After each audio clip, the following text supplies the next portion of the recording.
Tu connais sûrement cet arrogant, cet être orgueilleux que tu ne supportes pas. Il est là, bruyant, certain que sa voix est la seule vérité.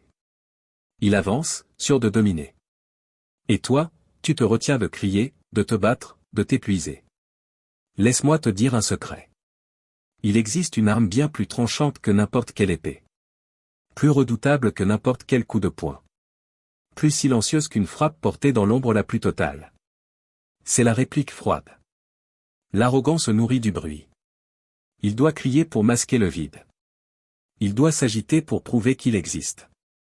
Il croit que la puissance, c'est de hausser le ton, de faire des éclats de rage. Mais ce n'est que de la faiblesse déguisée. C'est un château construit sur du sable.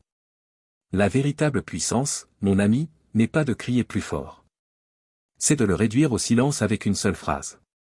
Une phrase qui ne frappe pas son visage, mais son orgueil le brisant de l'intérieur, sans même que tu aies besoin de lever la main. Machiavel lui-même le savait. Le pouvoir ne se prouve pas par le chaos, mais par la maîtrise glaciale de la parole. Aujourd'hui, je vais t'armer. Je ne vais pas te donner de simples mots. Je vais te forger 10 lames acérées. 10 coups invisibles qui feront taire les plus arrogants. Sans bruit. Sans effort. Avec une efficacité absolument chirurgicale.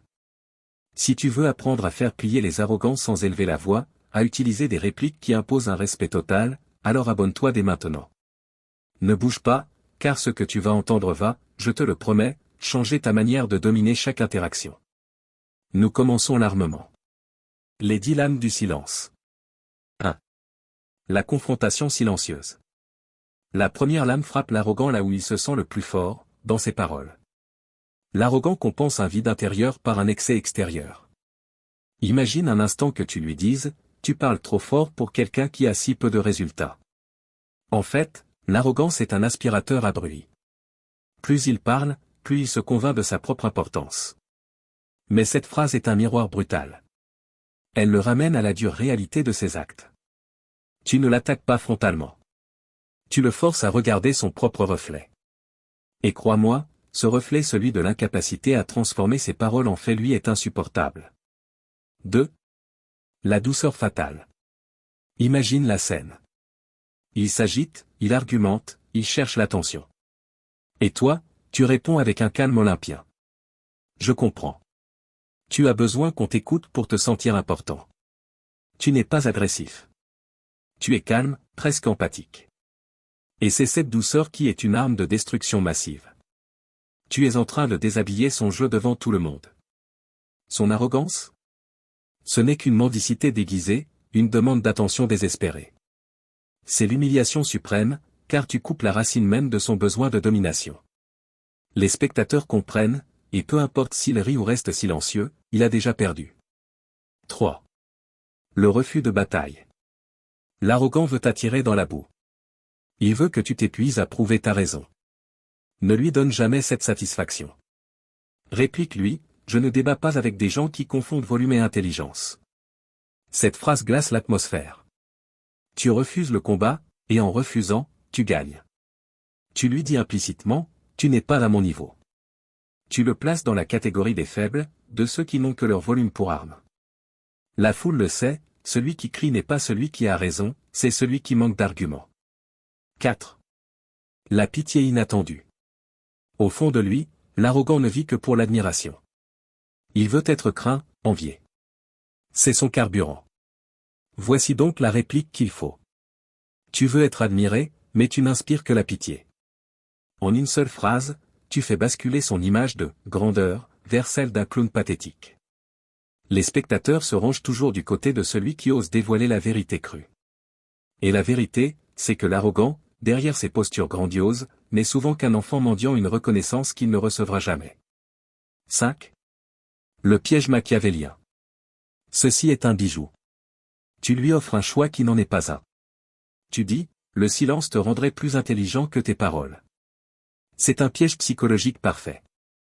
S'il continue à parler, il confirme que tu as raison. S'il se tait, il confirme aussi que tu as raison. Dans les deux cas, il est piégé.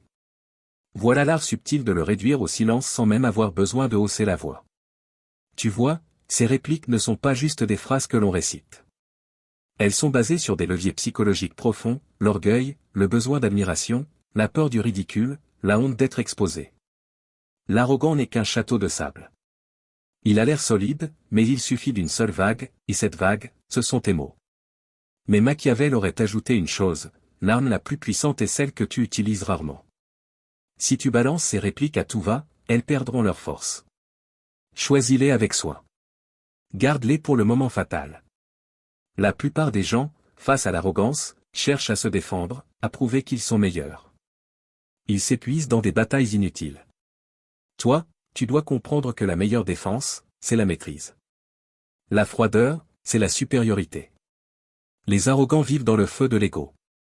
Toi, tu restes dans la glace de la raison. Et je te le garantis, la glace éteint toujours le feu. 6. Le spectateur unique. L'arrogant vit par le regard des autres. Il croit qu'en gonflant sa voix, il attire le respect. Dis-lui ceci. Ton arrogance n'impressionne personne, sauf toi. C'est une gifle silencieuse. En une phrase glaciale, tu lui rappelles que sa comédie n'a qu'un seul spectateur, lui-même. Tu détruis son théâtre intérieur. Quand il réalise que personne ne croit à son jeu, son masque commence à se fissurer. 7. Le piège de la justification. L'arrogant ne supporte pas de ne pas avoir le dernier mot.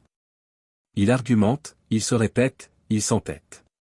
Toi, réplique en disant, ton besoin de te justifier est la preuve que tu sais déjà que tu as tort. C'est un piège parfait. Plus il parlera, plus il prouvera que tu as raison. S'il se tait, il confirme ta victoire. Tu le places dans un cercle vicieux. Voilà la vraie domination verbale, transformer ses propres armes en chaînes qui l'enferment. 8. Le langage secret. Il peut crier fort, jouer le rôle de l'homme sûr de lui, mais son corps, lui, trahit toujours ce qu'il veut cacher. Sachant cela, réplique froidement, tu parles comme si tu étais sûr de toi, mais ton regard dit l'inverse. Tu frappes directement au cœur de son langage non verbal. Une tension dans la mâchoire, un clignement trop rapide. Tu mets la lumière sur cette faille invisible aux yeux des autres, mais évidente pour toi. C'est dévastateur, car il comprend que non seulement tu as vu derrière son masque, mais que désormais, tout le monde le voit. L'arrogant ne supporte pas d'être nu. 9. L'indifférence absolue. Celle-ci est subtile. Tu ne l'attaques même pas. Tu refuses simplement de lui accorder l'honneur d'être un adversaire digne. Imagine un instant lui dire, je ne perds pas mon temps à combattre les ombres. Tu lui retires ce qu'il désire le plus, ton énergie, ton attention. Machiavel a dit, la meilleure façon de détruire un homme, c'est de l'ignorer. Tu places l'arrogant dans la pire des positions, l'indifférence. Il vit par le combat, et tu lui refuses ce privilège, lui faisant comprendre que ses attaques ne sont que les coups du nombre sans consistance, sans impact, sans valeur. 10. Le coup de grâce. C'est la conclusion glaciale, le coup final. Le rideau tombe. Merci. Tu viens de prouver à tout le monde pourquoi je n'ai pas besoin de toi. Tu ne l'insultes pas, tu le remercies. Et ce remerciement est une condamnation. Tu transformes sa tentative de briller en démonstration de sa propre inutilité. Psychologiquement, c'est un effondrement brutal. Ce qui devait être une attaque devient la preuve de sa faiblesse. C'est la fin de partie. Après ça, il ne reste plus rien à dire. Le vrai pouvoir est dans le silence. Ces 10 répliques ne sont pas des slogans. Ce sont des armes forgées dans l'acier de la psychologie humaine. Elles fonctionnent parce qu'elles frappent là où l'arrogant est le plus vulnérable, son besoin d'être admiré, son illusion de contrôle, sa peur de l'indifférence. Elles fonctionnent parce qu'elles ne cherchent pas le bruit, mais le silence. Et rappelle-toi, le silence, c'est le vrai pouvoir. Mais il y a une règle que tu dois graver dans ton esprit, la froideur n'est pas la violence, c'est la maîtrise. Tu n'utilises pas ces répliques par orgueil. Tu les dégaines quand la situation l'exige. Quand l'arrogant devient une nuisance qu'il faut réduire au silence. Utilisées avec précision, elles ne font pas que faire taire un individu. Elles envoient un message à tous les autres, je ne me laisse pas dominer. L'arrogant vit dans le théâtre de l'ego. Toi, tu vis dans l'arène du pouvoir. Et dans cette arène, le plus bruyant n'est jamais le plus fort. Le plus fort, c'est celui qui frappe quand il faut. Avec calme. Avec froideur. Avec une précision qui glace le sang. Voilà comment tu imposes le respect. Voilà comment tu t'élèves au-dessus de la foule. Voilà comment, sans crier, sans te battre, tu fais plier les plus arrogants. Tu as maintenant découvert 10 répliques glaciales capables de réduire au silence les plus arrogants. Mais retiens ceci, la vraie puissance ne se prouve pas par des cris, mais par la maîtrise froide de tes mots et de ton esprit. Si tu veux continuer à apprendre à utiliser ces stratégies machiavéliennes pour dominer sans violence, imposer le respect sans effort, et transformer chaque interaction en victoire silencieuse, alors abonne-toi maintenant. Ne te contente pas de regarder, rejoins cette communauté d'esprit froid et stratégique. Dis-moi en commentaire, laquelle de ces 10 répliques utiliseras-tu en premier? Ton expérience est essentielle. Et surtout, garde cette vidéo comme une arme que tu peux dégainer. Tu n'imagines pas encore à quel point ton silence contrôlé peut faire plier n'importe qui. Souviens-toi, ce n'est pas celui qui parle le plus qui gagne, mais celui qui sait quand frapper avec ses mots. À très vite pour la prochaine leçon de pouvoir.